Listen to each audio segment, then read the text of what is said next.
Assalamualaikum warahmatullahi wabarakatuh. Bagaimana kabar kalian? Ibu harap kalian baik-baik saja. Semangat untuk belajar ya. Di video kali ini kita akan membahas tema 3, subtema 2, pembelajaran 6. Tujuan pembelajaran. Yang pertama, setelah membaca, mencermati langkah-langkah dan berlatih, siswa mampu menjelaskan cara menulis laporan hasil wawancara dengan baik. Kedua, setelah membaca, cermati langkah-langkah dan berlatih, siswa mampu menulis laporan hasil wawancara. Ketiga, dengan membaca teks dan berdiskusi, siswa mampu menjelaskan hak dan kewajiban terhadap pelestarian hewan dengan benar. Keempat, dengan melakukan refleksi, siswa mampu mengomunikasikan hak dan kewajiban dalam pelestarian hewan dengan penuh percaya diri. Apa sih wawancara itu? Wawancara merupakan percakapan antara dua orang atau lebih dan berlangsung antara narasumber dan pewawancara. Tujuannya apa? Untuk mencari informasi. Ada 3 jenis wawancara, yaitu wawancara serta-merta, dilakukan secara spontan dan alamiah. Yang kedua, wawancara dengan petunjuk umum. Wawancara melakukan dengan membuat kerangka atau pokok-pokok materi yang ditanyakan. Yang ketiga, wawancara dengan daftar pertanyaan. Pewawancara mengajukan pertanyaan kepada narasumber dengan membaca daftar pertanyaan. Berikut beberapa petunjuk dalam proses wawancara. Pertama, pendahuluan pewawancara membuat janjian dengan narasumber. Kedua, pembukaan. Awali wawancara dengan berbicara ringan terlebih dahulu. Ketiga, tahap inti, ajukan pertanyaan dengan sistematis, singkat, dan jelas. Keempat, penutup. Wawancara dengan kesan baik dan menyenangkan. Kelima, pelapor, buatlah laporan wawancara dengan memperhatikan semua jawaban yang telah diberikan narasumber. Tahapan-tahapan dalam melaksanakan wawancara yang perlu diperhatikan. Pertama, 1. Bersikap sopan santun saat berbicara. 2. Tidak bersikap menggurui dan mengatur narasumber. 3. Berani tampil dan tidak minder. 4. Mengajukan topik dan tujuan wawancara. 5. Mengajukan pertanyaan secara rinci dan lengkap. 6. Kreatif dalam bertanya. 7. Bertanya dengan jelas dan gaya bicara sesuai. 8. Mengatur intonasi dan mimik wajah atau ekspresi. 9. Penampilan wajar dan sopan. Tidak boleh berlebihan ya dalam penampilan. 10. Lancar dalam mengajukan pertanyaan kepada narasumber. Diperhatikan ya, contoh format penulisan laporan hasil wawancara.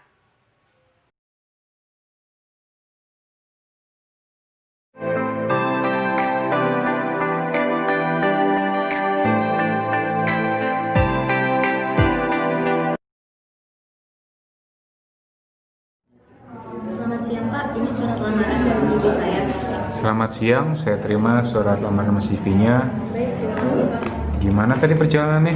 Alhamdulillah lancar Pak, saya datang ke sini tepat waktu. Kalau boleh tahu emang rumahnya di mana? Rumah saya di Cibinong Pak, di dekat Jagorawi. Oh, Bogor, oke. Sudah makan belum? Alhamdulillah sudah Pak. Bagus kalau kayak gitu. Sebelumnya perkenalkan diri kamu secara singkat, seperti nama, umur, instansi, sama pengalaman. Perkenalkan, nama saya Putri Desti Fatimah. Tempat tanggal lahir saya di Tangerang 5 Desember 1997. Saya berasal dari instansi Universitas Gunadarma, jurusan akuntansi. Pengalaman saya mengikuti asisten di manajemen lanjut di Universitas Gunadarma, dan saya mengikuti relawan pajak di Universitas Gunadarma. Di luar kampus, saya mengikuti kegiatan sosial yang bernama Proyek Peduli. Di situ saya di bagian divisi edukasi, yaitu Proyek Peduli membantu kegiatan-kegiatan sosial seperti menolong banjir, ke panti-panti asuhan, dan Saya juga mengikuti kegiatan di Bogor, yaitu bernama Bogor Mengabdi di bagian Bogor Lestari, lebih ke lingkungan-lingkungan di sekitar masyarakat. Oke, tadi ada pengalaman instansi yang umur. Selain pendidikan formal, apakah Anda memiliki keterampilan lain? Saya mampu mengerjakan Microsoft Word, Microsoft Excel, dan saya mampu mengerjakan aplikasi software seperti Zahir, Mayo. Selanjutnya, apa kelebihan dan kekurangan kamu? Kelebihan saya bertanggung jawab, tepat waktu, percaya diri, dan saya bekerja sama dengan tim, dan saya dapat kenal dengan orang baru dengan cepat. Kalau kekurangan saya dalam mengerjakan suatu pekerjaan, deadline, dan saya kurang teliti juga. Selanjutnya, apa yang Anda ketahui tentang perusahaan ini? Perusahaan ini bernama PT Sigma Utama Paint yang memproduksi cat seperti cat untuk kapal, untuk pipa, dan perusahaan ini berdiri pada tanggal 20 Januari 1982 yang didirikan oleh Syamsu Pedro. Benar sebagai akunting, mengapa kamu tertarik di bagian itu? Karena sesuai dengan jurusan saya, yaitu akuntansi, saya tertarik melamar di bagian accounting. Lalu, kontribusi apa yang kamu akan lakukan di perusahaan ini? Saya berdedikasi tinggi untuk perusahaan, dan saya mampu mengerjakan tugas-tugas akuntansi seperti membuat laporan keuangan dan yang lainnya sesuai dengan tugas yang diberikan oleh perusahaan nantinya. Lalu, lingkungan kerja seperti apa yang Anda sukai? Lingkungan kerja yang adil, tidak dibatasi antara senior dan bawahannya, dan mampu memberitahu kesalahan dengan baik nantinya. Selanjutnya, bisakah Anda bekerja di bawah tekanan? Bisa, saya siap bekerja di bawah tekanan. Apakah Anda bersedia ditempatkan di luar kota? Ya, saya bersedia. Saya harus profesional apabila perusahaan sudah memberi tanggung jawab kepada saya. Lalu, apa rencana Anda dalam 5 tahun ke depan? Saya ingin menjadi manajer atau asisten manajer di perusahaan ini nantinya. Selanjutnya, bagaimana jika Anda mendapatkan pekerjaan yang mewajibkan Anda untuk lembur? Ya, saya mampu bekerja lembur karena perusahaan sudah memberikan tugas, maka saya harus mengerjakannya. Lalu, jika Anda diterima di perusahaan ini, berapa gaji yang Anda inginkan? Gaji yang saya inginkan sekitar 5-6 juta, karena menurut saya gaji 5-6 juta itu sesuai dengan studi yang sudah saya tempuh selama ini. Lalu, ini untuk yang terakhir, mengapa kami harus memilih Anda untuk bekerja di perusahaan ini? Karena saya memiliki dedikasi yang tinggi untuk perusahaan, saya mampu mengerjakan semua tugas yang perusahaan berikan nantinya, dan saya mampu bertanggung jawab untuk perusahaan. Terima kasih Mbak Putri atas kunjungan interviewnya ke perusahaan kami. Apa ada yang ingin Anda tanyakan?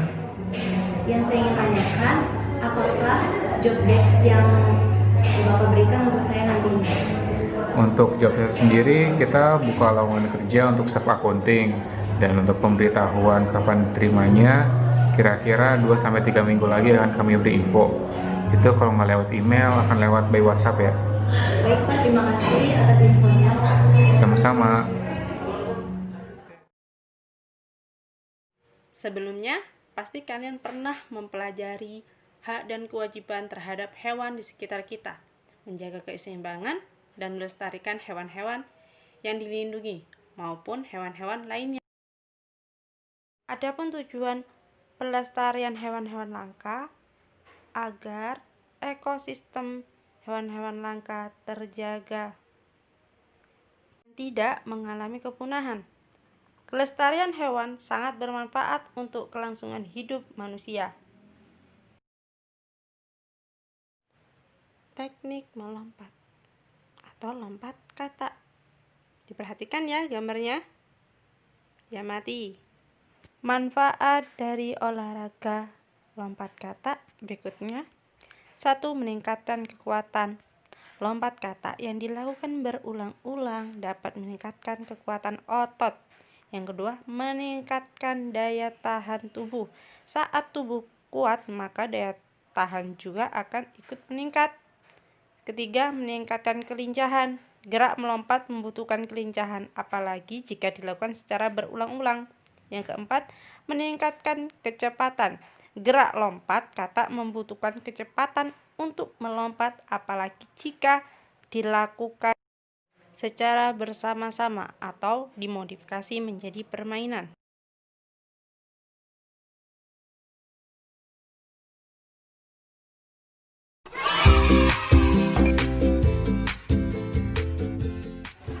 Assalamualaikum warahmatullahi wabarakatuh. Salam olahraga. Pada video kali ini, kami akan memperagakan beberapa gerakan olahraga. Untuk pelajaran PJOK tingkat sekolah dasar. Oke, untuk video selanjutnya, sebelum masuk kegiatan inti, ada baiknya kita berdoa terlebih dahulu.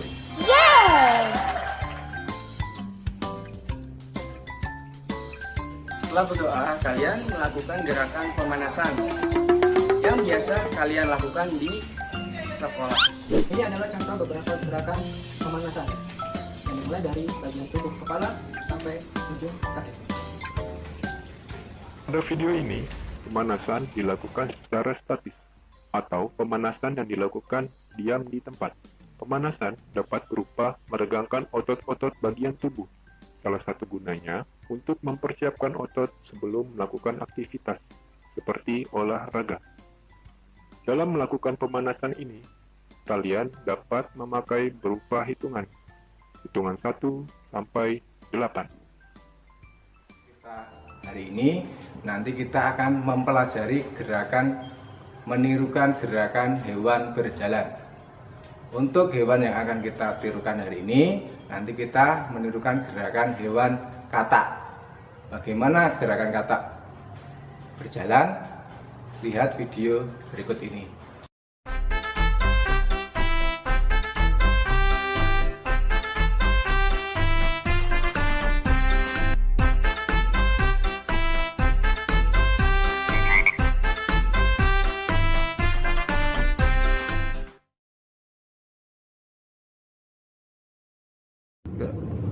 Nah, kalian tadi sudah memperhatikan bagaimana gerakan katak berjalan.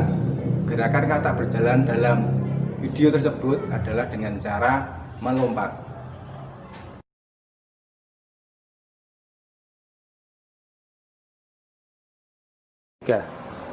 Nah, jadi tujuan kita mempelajari gerakan tersebut adalah untuk melatih kekuatan otot kaki supaya kaki kita menjadi lebih kuat.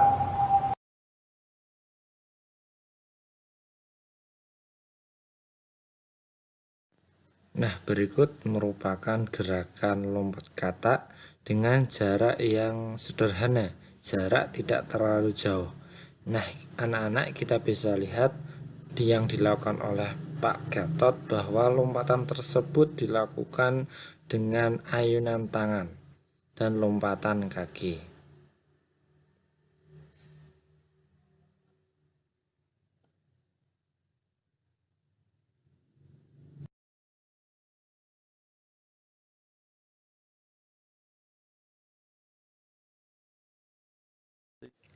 Nah, dalam lompatan katak jarak menengah, kalian bisa memperpanjang jarak lompatan atau menggeser titik tumpu kun sehingga jaraknya akan lebih jauh.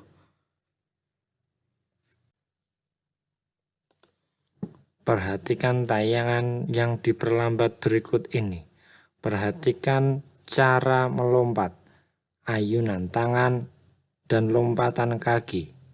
Lompatan dilakukan dengan kedua kaki dan mendarat dengan kedua kaki.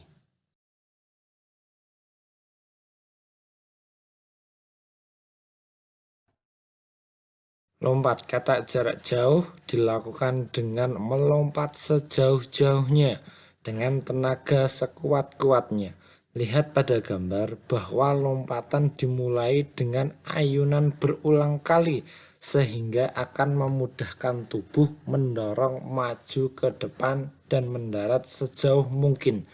Lihat pada tayangan.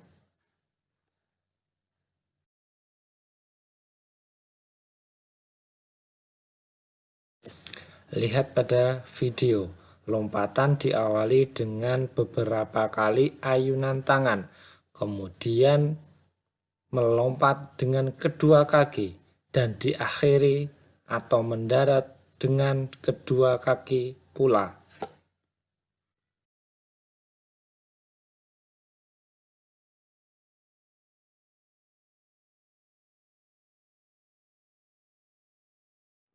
Baik, anak-anak, dalam melakukan gerakan lompat katak ada dua hal yang perlu diperhatikan. Yang pertama adalah gerakan kaki. Gerakan kaki pada saat kita akan melakukan lompat katak itu kakinya harus ditekuk supaya nanti kalau kita dalam melompat itu kita akan dapat meraih lompatan yang jauh. Kemudian yang kedua itu adalah ayunan tangan. Ayunan tangan berfungsi untuk membantu tubuh supaya lompatan kita menjadi lebih jauh. Baik, anak-anak, setelah tadi kalian melakukan gerakan lompat katak, kira-kira bagian tubuh mana yang kalian rasakan ada perbedaan? Baik, bagian tubuh yang ada perbedaan atau perubahan setelah kalian melakukan gerakan lompat katak itu adalah pada bagian kaki. Setelah kalian melakukan gerakan lompat katak, kaki kita akan terasa lebih keras dan tentunya akan terasa lebih kuat.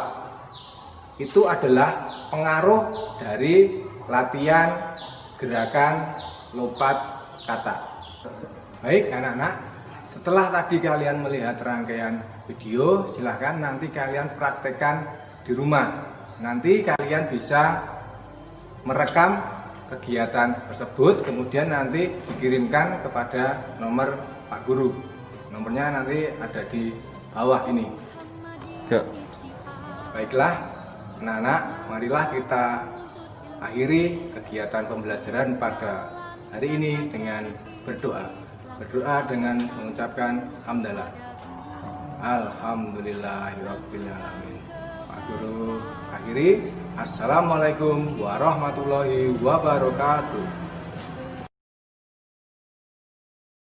Setelah kita bahas semua materi pembelajaran hari ini, tentu kalian tahu dong dan paham dong. Nah, jawab ya pertanyaan-pertanyaan ini. Kerjakan.